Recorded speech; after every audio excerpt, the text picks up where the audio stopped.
जून 1820।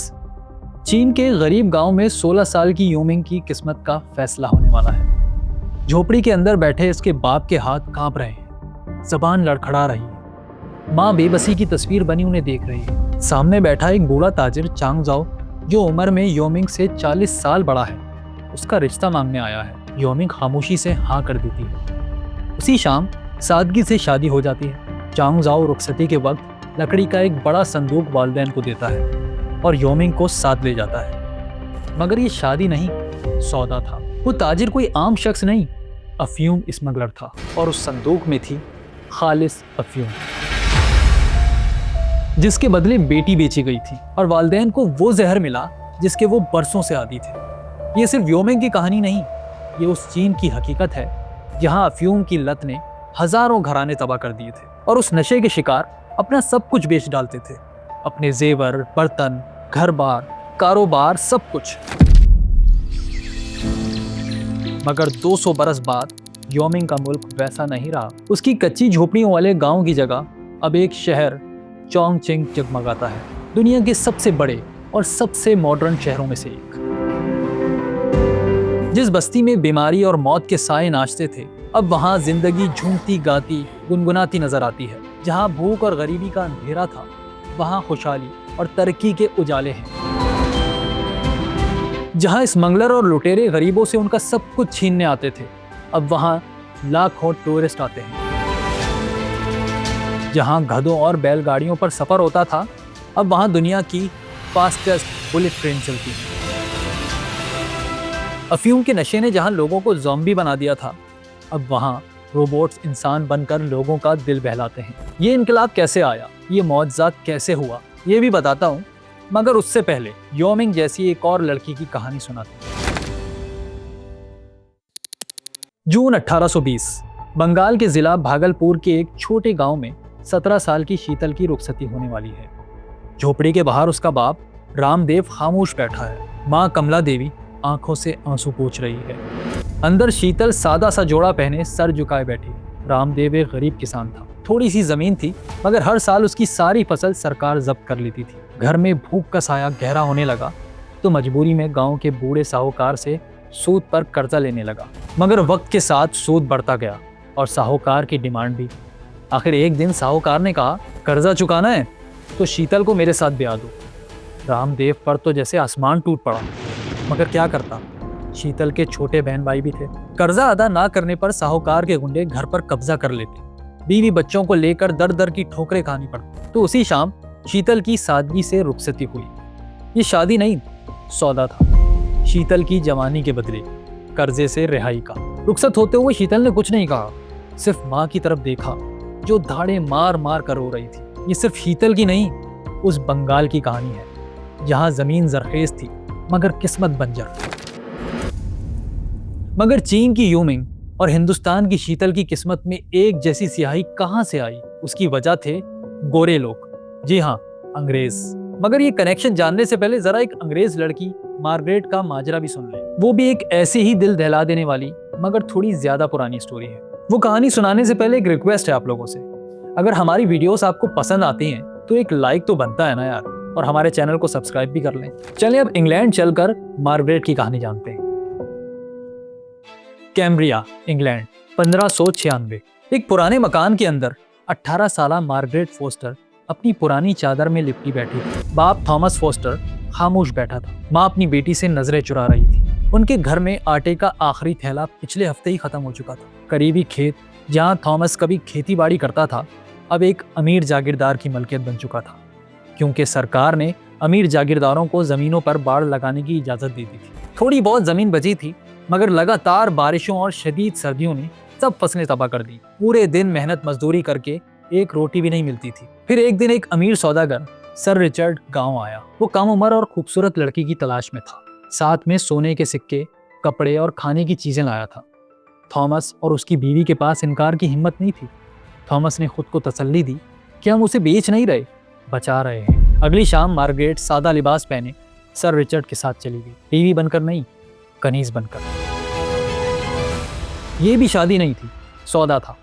ये सिर्फ मार्गरेट की कहानी नहीं थी, ये उस इंग्लैंड की हकीकत थी जहां जमीन चंद हाथों में सिमटती जा रही थी और गुर्बत सबको अपने शिकंजे में दबोचती जा रही थी। इन तीनों लड़कियों की कहानियां जुड़ती हैं एक कंपनी और एक औरत से। जी हाँ, इंग्लैंड की क्वीन एलिजाबेथ दी फर्स्ट। असल में 1533 में जब एलिजाबेथ क्वीन बनी तब भी इंग्लैंड बहुत गरीब था। उसके मुकाबले में पुर्तगाल और स्पेन खुशहाल थे क्योंकि वो इंडिया, इंडोनेशिया और चाइना से ट्रेड करते थे। पुर्तगाल ने तो 1510 से इंडिया के शहर गोवा पर कब्जा भी कर रखा था। 31 दिसंबर 1600 को क्वीन एलिजाबेथ ने एक रॉयल चार्टर पर साइन की और जन्म लिया ईस्ट इंडिया कंपनी में।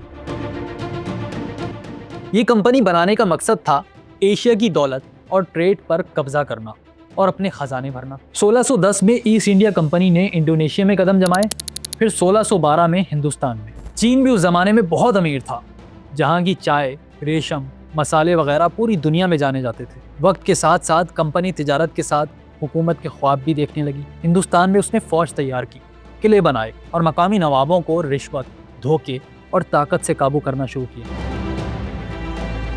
1757 में प्लासी की जंग लड़ी गई। उसमें कंपनी ने नवाब सिराजुद्दौला को मीर जाफर की मदद से हराकर बंगाल पर कब्जा कर लिया। फिर शुरू हुआ एक गंदा खेल। ये तो आपको पता ही होगा कि चाय का रिवाज चीन से शुरू हुआ। तो चीन से चाय जब यूरोप पहुंची तो सबको उसकी लत लग गई, मगर उसकी कीमत थी चांदी के सिक्के, जो अंग्रेजों को महंगा सौदा लगने लगा। उसका हल उन्होंने ये निकाला कि चीन में अफीम बेचना शुरू कर दिया और ये अफीम उगाई जाती बंगाल और बिहार में। 1780 के बाद ईस्ट इंडिया कंपनी ने बंगाल और बिहार में किसानों को पाबंद कर दिया था कि वो अपनी जमीनों पर सिर्फ अफीम लगाएं। किसान चाहे भूखे मर जाएं, मगर गंदुम, चावल, दालें, सब्जियां कुछ भी उगाने की इजाजत नहीं थी। और तो और किसान अपनी जमीन पर उगने वाली अफीम किसी और को बेच भी नहीं सकते थे। ये सिर्फ कंपनी खरीदती थी, वो भी अपनी मनमानी कीमत पर। इसी पाबंदी ने शीतल जैसी कई कहानियों को जन्म दिया। रामदेव जैसे हजारों किसान इसी अजाब से गुजरे। वैसे यहाँ एक दिलचस्प बात बताता हूँ। चीन में आज जो शानदार तरक्की नजर आती है, उसमें वहाँ के किसानों का लहू भी शामिल है। 1978 में कुछ किसानों ने अपने खून से एक ऐसा एग्रीमेंट किया था जिसने चीन का एग्रीकल्चरल लैंडस्केप ही बदल दिया। इसकी डिटेल जरा आगे चलकर बताऊंगा। अभी जरा अफीम के खेतों में वापस जाते हैं। वो अफीम जो हिंदुस्तान के किसानों का पेट काट कर उगाई गई थी, चीन के शहरियों के जिस्म में जहर बनकर उतरने लगी थी। रिजल्ट ये निकला कि चीन में लाखों अफराद इस नशे का शिकार हो गए। चीनी इकोनॉमी और सोसाइटी को शदीद नुकसान पहुंचा, तो योमिंग जैसी लड़कियां अफीम के बदले बेचे जाने लगी। चीन की चिंग हुकूमत ने 1796 में अफीम बेचने पर पाबंदी लगा दी थी, लेकिन फिर ईस्ट इंडिया कंपनी ने अफीम की स्मगलिंग शुरू कर दी। 1838 तक ये हालत हो गई कि हर महीने 1.25 लाख किलो अफीम स्मगल होकर चाइना पहुंच रही थी। चीनी हुकूमत ने सख्त क्रैकडाउन किया तो बरतानिया ने उसके खिलाफ ऐलान जंग कर दी। 1839 से 1842 तक चलने वाली ये जंग फर्स्ट ओपियम वार कहलाती है, जिसके बाद चीन पूरे 100 साल जिल्लत का शिकार रहा। Century of humiliation.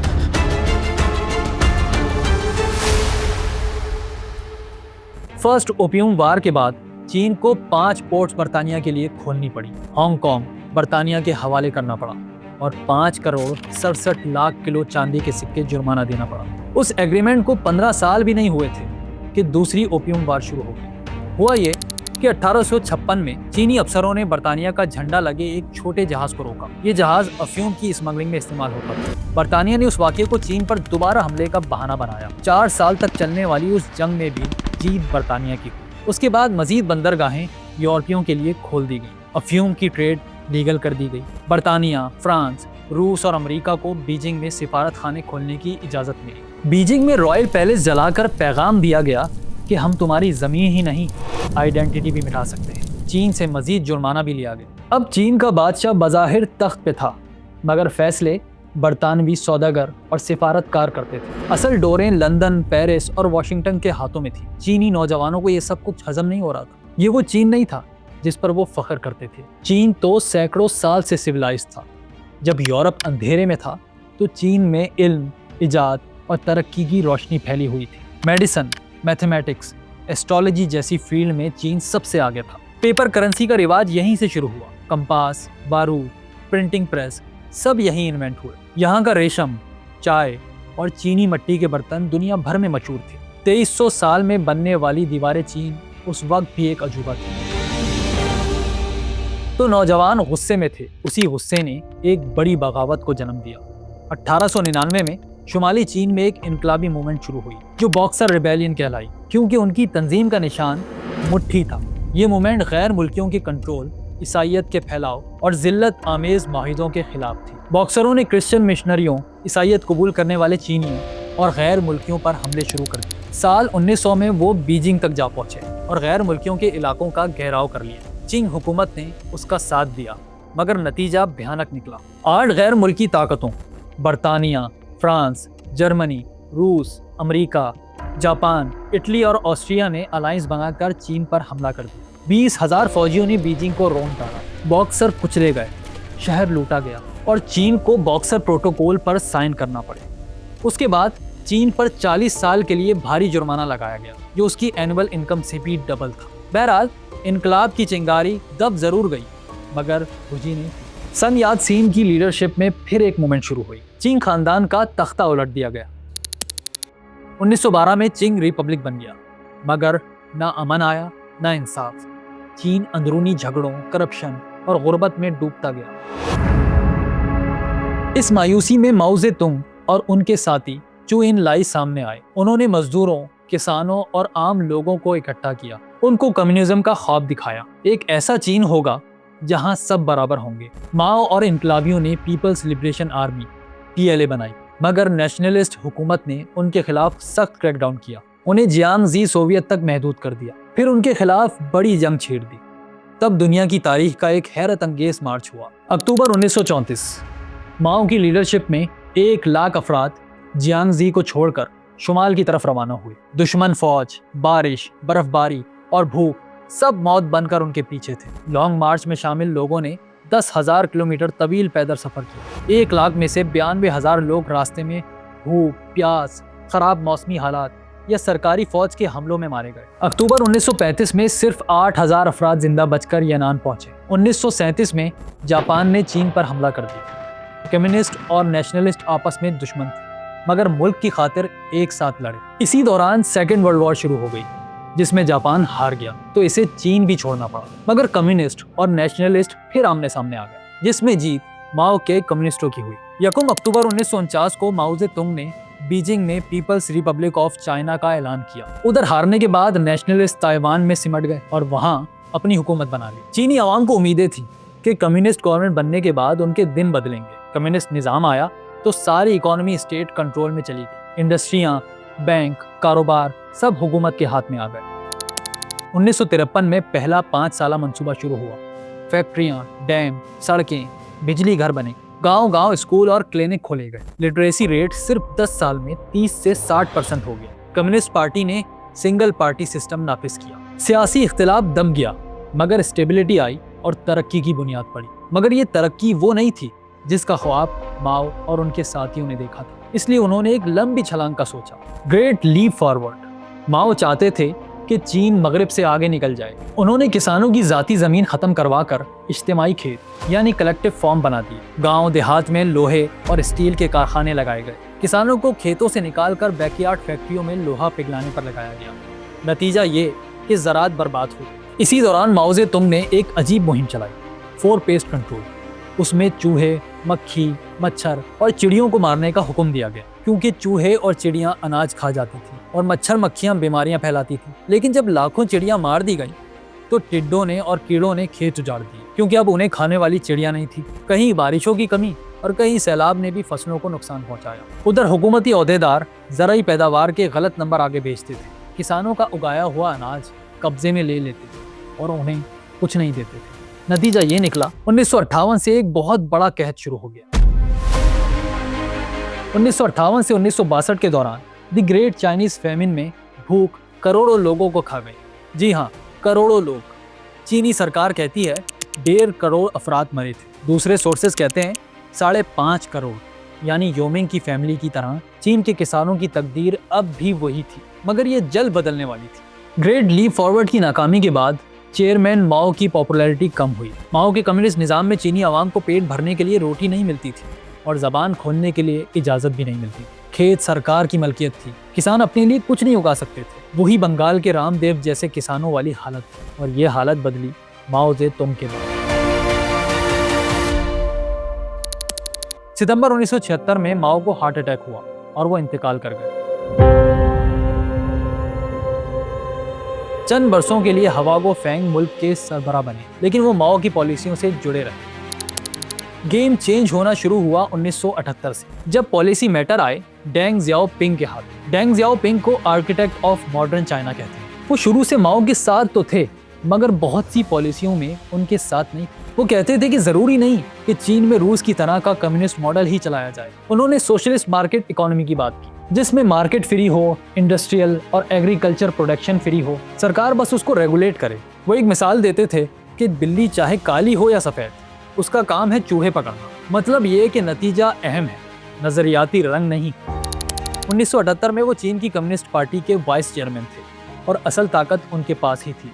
उन्होंने उसी साल पार्टी की अहम तरीन मीटिंग में रिफॉर्म्स की पॉलिसी पेश की। बीजिंग ने अभी इस पॉलिसी पर अमल भी शुरू नहीं किया था कि वहां से 1000 किलोमीटर दूर अनहोई सूबे में किसानों ने अपनी किस्मत खुद बदलने का फैसला किया। शियाओगांग के किसानों को भी उन्हीं हालात का सामना था जिससे 150 साल पहले शीतल और योमिंग के खानदान गुजरे थे। चीन के कलेक्टिव फार्मिंग सिस्टम में खेतों में काम सब करते थे, मगर फसल सरकार ले जाती थी। जो ज्यादा मेहनत करता था उसे भी उतना ही हिस्सा मिलता जितना कम मेहनती किसान को मिलता था, यानी बहुत मामूली, जिसमें गुजारा भी मुश्किल था। तब दिसंबर 1978 में रात के अंधेरे में 18 किसान एक कच्चे मकान में जमा हुए। चेहरों पर खौफ मगर आंखों में उम्मीद थी। उन्होंने एक खतरनाक फैसला किया, अब जमीन सरकार की नहीं हमारी होगी। हर खानदान अपना खेत संभालेगा, ज्यादा मेहनत करेगा, सरकार को उसका हिस्सा दे देगा, एक्स्ट्रा फसल अपने पास रखेगा। ये फैसला कानून के खिलाफ था, सजा जेल भी हो सकती थी और मौत भी। इसीलिए ये मुआहदा खुफिया रखा गया और उन्होंने अपने खून से अंगूठों के निशान लगाए। ये एग्रीमेंट आज भी शियाओगांग के म्यूजियम में रखा गया है। कुछ ही महीनों में पैदावार बहुत बढ़ गई, मामला छुप नहीं सका और बीजिंग में खबर हो गई। मगर डेंग जियाओपिंग ने किसानों को सजा देने के बजाय पूरे चीन में ये सिस्टम लागू करने का फैसला किया। ये था हाउस होल्ड रिस्पॉन्सिबिलिटी सिस्टम, यानी हर फैमिली अपने खेत की जिम्मेदार होगी, सरकार को बस मुकर्ररा हिस्सा दे दे। रिजल्ट ये निकला कि चंद ही साल में एग्रीकल्चर प्रोडक्शन आसमान को छूने लगी। खेतों में भूख के बजाय खुशहाली उगने लगी। शियाओगांग के किसानों की ये छोटी सी बगावत चीन की इकोनॉमिक ग्रोथ की पहली ईंट बन गई। 1978 तक किसानों की तरह इंडस्ट्रियों का हाल भी बुरा था। जीडीपी ग्रोथ 2-2.5% थी। अब यहाँ एक और लड़की की कहानी जानते हैं, मगर ये मजबूरी, मायूसी और जिल्लत की कहानी नहीं है, ये तरक्की और खुशहाली की कहानी है। असल में 80s के शुरू तक शेंज़ेन मछेरों की एक छोटी सी बस्ती थी। उस बस्ती में 16 साल की चाओली रहती थी। उसका बाप मछेरा था और घर गुर्बत के जाल में जकड़ा हुआ था। चाओ बस्ती में छोटी मोटी चीजें बेचकर माँ बाप का हाथ बटाती थी। हांगकांग वहाँ से बहुत करीब था, जो बरतानिया की कॉलोनी था और एक रोशन और मॉडर्न शहर बन चुका था। चाओ और उस जैसे लोग अक्सर सरहदी बाड़ पर आकर हांगकांग को हसरत से देखते थे और सोचते थे कि ये रोशनियाँ कभी उनकी जिंदगी में भी जगमगाएंगी। बहुत से लोग अच्छी जिंदगी की तलाश में हांगकांग फरार हो जाते थे, मगर दोनों तरफ से बॉर्डर पर सख्तियां भी बहुत थी, लोग मारे भी जाते थे। 1980 में डेंग शियाओपिंग ने शेंज़ेन को एक तजुर्बाती लेबोरेटरी बनाने का फैसला किया। उसी साल चीन IMF और वर्ल्ड बैंक का मेंबर बना और शेंज़ेन को चीन का पहला स्पेशल इकोनॉमिक जोन बनाया गया। हुकूमत ने गैर मुल्की कंपनियों को दावत दी कि वो यहाँ फैक्ट्रियां लगाएं, उन्हें टैक्स छूट दी गई और कवानीन को लचकदार बनाया गया। जल्द ही हांगकांग और ताइवान के सरमायाकारों ने यहाँ हवा बोल दी। चंद बरसों में शेंज़ेन के कीचड़ भरे खेतों की जगह फैक्ट्रियों और बुलंद इमारतों ने ले ली। इस तरक्की में चाओली और उस जैसे नौजवानों को भी हिस्सा मिला। चाओ ने पहले मुख्तलिफ फैक्ट्रियों में काम किया और फिर लेडीज बैग का एक कारखाना लगाया। उसने कभी यूनिवर्सिटी नहीं देखी थी, मगर उसके बच्चों ने यूरोप में तालीम हासिल करके उसके बिजनेस को बढ़ाया। 1990 की दिहाई तक शेंज़ेन इलेक्ट्रॉनिक्स, टेक्सटाइल और दीगर सनतों का मरकज़ बन चुका था। शेंज़ेन के बाद कई दूसरे शहर भी स्पेशल इकोनॉमिक जोन बन गए थे और वहाँ भी तरक्की का सफ़र शुरू हो गया था।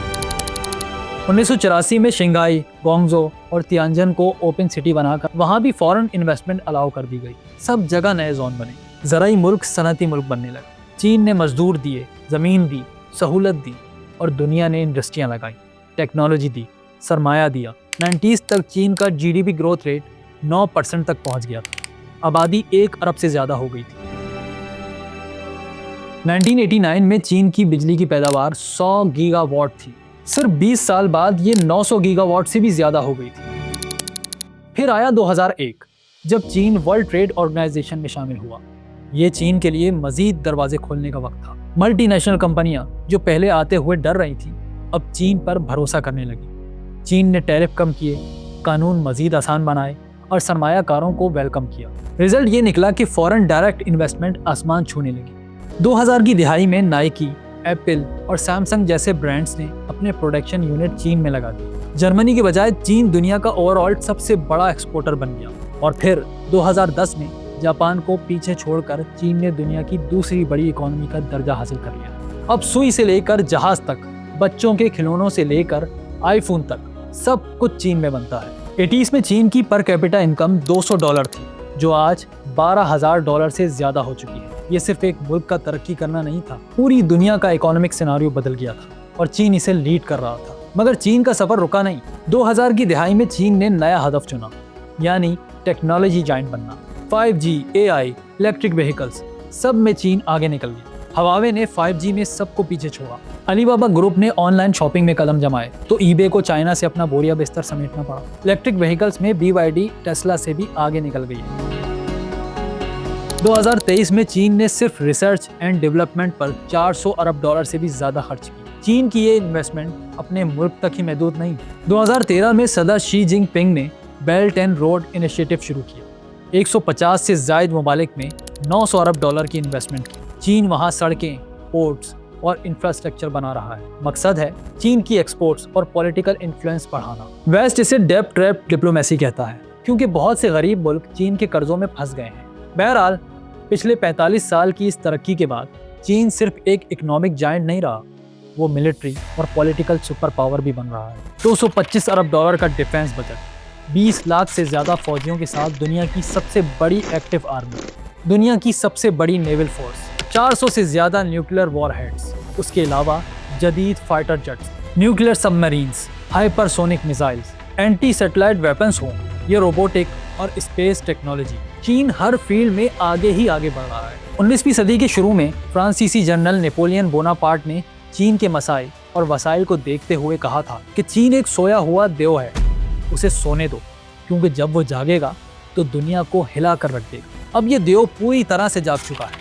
चीन की इकोनॉमी तकरीबन $19 ट्रिलियन है, जो अमेरिका की $30 ट्रिलियन की मईशत के बाद दुनिया की दूसरी सबसे बड़ी इकोनॉमी है। वर्ल्ड बैंक और IMF का मानना है कि 2028 से 2035 के दरमियान चीन की GDP अमेरिका से ज्यादा हो जाएगी। चीन ने सरकारी तौर पर ऐलान किया है कि 2027 में पीपल्स लिबरेशन आर्मी की 100वीं सालगिरह तक वो अपनी फौज को वर्ल्ड क्लास मिलिट्री बना लेगा। ये हदफ चीनी कम्युनिस्ट पार्टी के लॉन्ग टर्म विजन का पहला पड़ाव है, जिसकी मंजिल इकोनॉमी, मिलिट्री और वर्ल्ड पॉलिटिक्स में दुनिया की ग्रेट सुपर पावर बनना है, ताकि मगरिब खास तौर पर अमेरिका के मुकाबले में एक ऑल्टरनेट बनकर सामने आए। अब देखते हैं कि अगले 20-25 साल में चीन अपना ये टारगेट भी हासिल कर लेता है या मगरिबी ताकतें इस देव को दोबारा सुलाने या जंजीरों में जकड़ने में कामयाब होती हैं। इस बारे में आपका क्या ख्याल है? कमेंट करके हमें ये ज़रूर बताएं।